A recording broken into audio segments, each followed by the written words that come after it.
What's going on, guys? Welcome back to the channel. Today's video is the second to last college basketball video of the year.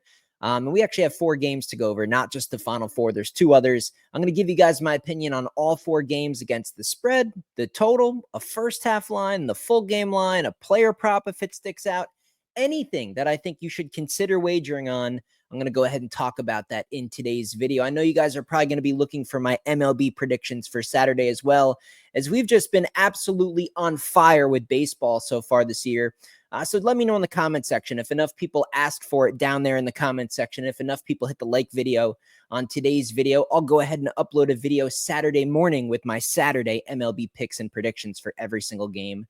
So be sure to do that if that's of interest. And friendly reminder, man, NBA playoffs, we get so closer every single day. I'll be covering every single game, every single day of the NBA playoffs spread and total. So if you guys are new to my channel today, or you just haven't yet for some reason, man, it's almost hard to even ask that question. Hit the subscribe button, man. Drop a like on the video. Show some appreciation here. I show up every day trying to put cash in your pocket. I'm going to try to do that again today, guys. These are my numbers coming into the Final Four in terms of college basketball. It's been a great year. My entire season, deep in profit, a little bit of a medium-term sample size for you guys. Almost the last 40 days that I've bet on college basketball. 106 wins, 74 losses, up just under 40 units of profit, 38.9 units. So if you were on my text list over that duration, taking my college basketball plays, and your unit size was $100, that's about $3,900 in that time span.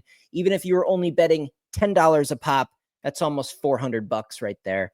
Again, you see it on the screen, danspicks.net. That's my website. The link to the website's right in the description of the video. Like I said, I'm going to go over all the games today. I go over every single game, every single day in MLB. I do that all the way till the start of football season. I give you guys tons of ideas, tons of things to consider. But if you actually want to know the bets that I submit money on, the ones that I like the most, that I'm going to bet myself, you can go ahead and sign up for a package. You can get a week of picks, try it out, a month, whatever you want to do. I win long-term, every single sport, every single year, and everything just gets sent directly to your phone. You'll literally get text messages on a daily basis with the plays, the odds of the plays, how many units to put on each one. Really simple, man. We're just killing it. In fact, I'm up currently 1-0 on the day in baseball. Got some plays left. We'll see how the day ends up. Maybe it ends up being a losing day. You know, who knows? But I took the Cubs first 5 innings on the run line. So 1-0 today. I guess I'm now 6-1 for my MLB season. We're just getting going, man. We're just getting going. So really exciting. Let me bring up Pickett Sports and let's roll, man. Let's roll. Let me share the screen with you guys. And let's try to get all 4 of these games right, man. Let's do it. Let's do it. Let's do it. All righty. Here we go. Nebraska, Boise State. Nebraska, or what am I saying here? Boise State, man, they're popular, right? At least from what I see. Obviously, I know a lot of people in the industry. I'm exposed to a lot of opinions on a daily basis. I see everybody liking this Boise State team. The line looks short to me, and I'm going to go with strength of schedule. This Nebraska team, they're not super impressive by any means. They looked pretty bad down the stretch of the regular season and conference tournament as well, or lack thereof with the conference tournament there. Guys, they play the way better schedule. This is still a power program. This is Nebraska basketball.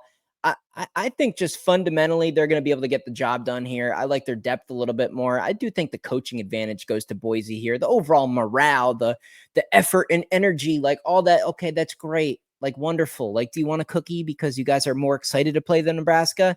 I'm going to take Nebraska here. I'm going to take them on the money line. Actually, I'm not. I'll take 2.5. You know what? We saw the game with Chattanooga there, coming down to the wire, 1-point finish. I've told you guys all year long, if you like an underdog, take the points if they give them to you. I like Nebraska to win the game outright. I'll go ahead and take 2.5 points if I was going to bet on this game. And looking at the total, I'd probably just play the over. UCF and Villanova. Look, UCF, my mind is blown. My mind has been shattered. I have no idea how they beat Cincinnati. Now, Cincinnati's not a good team. I told you all year I don't like him as a favorite. I'd rather get him catching points as an underdog versus a better team. But at the end of the day, man, UCF just has a shell of the roster. I mean, I get it. These guys are still D1 athletes and they're playing good and the team chemistry, like, you know, they're kind of fired up. I think it comes to a close here. I mean, I give you an underdog in the first game. I'm going to go with the favorite here, but I'm going to take the points out of the equation. Just play that money line. You can see here, guys, DraftKings is giving away Villanova money line at minus 148, 150, 160. That's generally my cutoff for, having action on sports. I like Villanova to win this game. They're the better team. They got better players. They're more capable on offense. If some of those big three-pointers aren't falling for UCF, I think UCF could get blown out in this game. I mean, at the end of the day, they're playing hard. It's been a really funky tournament, this crown tournament. So maybe UCF just, the smoke and mirrors continues and they win one more. I'm not going to go that route. I'll go Villanova here. And then on the total's a tough one to predict because you're kind of, what are you going to get from UCF? So maybe look at team total over for Villanova and kind of take UCF out of the equation. If you guys think UCF is going to continue to play well, then I would just play the over on the game. And now we get to the big ones.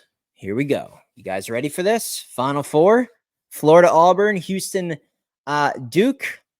I feel good about both of these games. Of course, I'm going to give you my opinion very thoroughly on both of these. And friendly reminder, guys, read the bottom of the screen again. If you're not on my text list, currently sitting at 6-1 on the year in MLB. We got MLB all the way until the start of football season. I'm going to be betting all of the NBA playoffs. And of course, man, if you get on the list anytime between now and tip-off, you get all these college basketball picks down the stretch here with these bigger games. So really should consider it. You're going to get an entire week, man. $50. Just try it out. You're going to make money. Florida Gators, Auburn Tigers. The line looks short. The line says Auburn. I'm going to say that right now. The line says Auburn. But I just think the length and the size of Florida is too much for Auburn. I don't think their offense, as potent as it is, I don't think it's going to be quite as effective. I don't think Johni Broome is healthy. I mean, he really hasn't been 100% for like the past couple of months, to be honest. Everybody gets banged up in basketball. I mean, by this time of year, it's like, sometimes you just go with who's healthy. And we're very fortunate, at least in the second game here with Houston and Duke, to have fully healthy teams. So that's awesome. Fingers crossed that no more injuries mount up here. But Florida's healthier. I think Florida is just the better team. I like their length. I think the length and some of the size, some of the players, Johni Broome isn't just going to go crazy in the paint. I mean, maybe if the refs are blowing a whistle on like all contact, that Auburn can get, a little bit of an advantage here. I like the guards better for Florida. I like Florida, just overall depth of the roster. Coaching advantage, definitely. Make no mistake about it. The better coach is on the Auburn side. So that, that's a tough pill to swallow. I mean, this is just a really geeky, nerdy looking, soft little, just, oh my God, like puke in your mouth thinking about the Florida coach. But at the end of the day, he's not on the floor. And give me Florida. Give me Florida money line, minus 145. Again, I'm not laying points in a contest like this, but I'll go with Florida here. I'll go with Florida. They got the depth. I think they're going to do well here. And the fact that they had some scares against much, much, much better teams, Texas Tech and a scrappy UConn team that was coming in with an edge, like those were tough games. So, the fact that Florida started so bad and still was able to get a win over those teams, now you get a kind of beat up Auburn team. I'm going Florida, man. I'm going Florida on the money line and just go over the total, over the 159. I mean, there's just a lot of offensive firepower on the floor. And with these modern rules of modern day college basketball, I mean, you just can't really like punk teams. Like you can't press, you can't like get up in someone's grill. You can't even be in like their personal bubble, it seems like. So we know the 3-point shooters that are going to be on the floor. We know Johni Broome's going to get his regardless, even if he's not quite as effective. I like some offense here. 80 apiece. That might sound high for a Final Four game. And I get the depth perception and playing in a new stadium and all that type of stuff. Yeah, that doesn't help the over. I still think the number is just too short. So I'll go with the over. I'm going to go with Florida on the money line. And then our last game here, we got Houston, we got Duke, we got a 4.5, we got a 5.5, depending on your book. We can see a 5.5 on Bet Rivers. We have a 4.5 on DraftKings. So depending on what bet you like, always shop around. Always make sure you guys have every sports book available in your location on your phone. Some people ask me, through my business, like, hey man, like I see you win so much money year after year after year. What's kind of your favorite sports book to use? And I just sent them a screenshot. I'm like, I got pages. I got every single one. I'm lucky to live in an area where I'm not like restricted to what I can use. I have every single one. So whatever bet I like, I use whatever sports book is going to pay me the most on that particular wager. I think that should be pretty straightforward. Give me the points with Houston. Give me the 5.5. Houston, it's hard to blow this team out. They have good, they're a good first half team. So if they can get a lead, maybe they don't hold the lead. I mean, it's not impossible to think that, but then they're not going to totally give it up. It's a revenge game. This game's in San Antonio. Kelvin Sampson, a far better coach, far more experience for Houston. I mean, Cooper Flagg, man, get ready. Now, the one thing I will say, the refs really can dictate this game. If the refs are going to be calling fouls here, there, everywhere, and Houston can't really like play that kind of tough, like playing at a city park type of a game, they're in trouble and they're going to get blown out. So if the refs can at least find a happy medium of letting Houston play some fucking defense here, Houston can absolutely win the game outright. I'll take the 5.5 points, and I would look under the total of 137.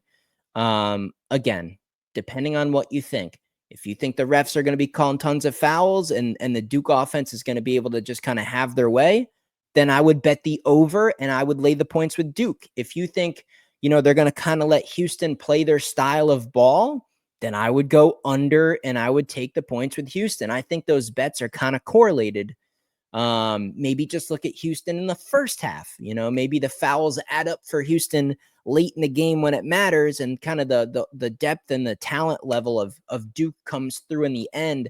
But we know Houston's a good first half team, so maybe just consider taking whatever the first half spread is with the Houston Cougars. And if you want to just look at some data real quick, we can pull up Pickett Sports. Yeah, I mean, the world's on Duke. Sure, everybody has them in moneyline parlays.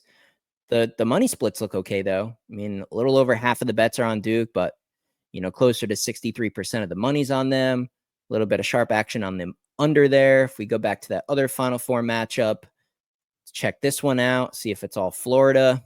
Yeah, a lot of Florida and a lot of under, actually, believe it or not. I get it. It's a high total. But again, the money splits look okay. So, sometimes when you're on a public side or whatever, and it happens to be the favorite, I don't see anything alarming here. The money splits, everything just looks normal to me. It's as expected. And I don't see a red flag. I don't see anything else that I could even talk about to help you guys. So there you go. 4 college basketball picks here for Saturday. Don't forget to like the video and let me know in the comment section if you want me to drop my MLB picks and predictions. Like I said, currently sitting 1-0 on the day. We'll see how the other plays add up. Currently sitting 6-1 on the year, up over 3 units of profit. We're just tiptoeing in, man. We're absolutely scorching hot. It's hard to miss in baseball right now. And obviously the college basketball season has been nothing short of stellar. So another one in the books, another big profitable year. It's on repeat, man. It's on repeat. It's been a good season. Let me know in the comment section what you guys have going down in the Final Four. And don't tell me you're going with a fucking money line parlay with two favorites. Don't even, I know it's been a year of chalk, but don't do that to me, man.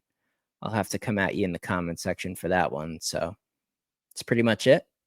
See you in the next video.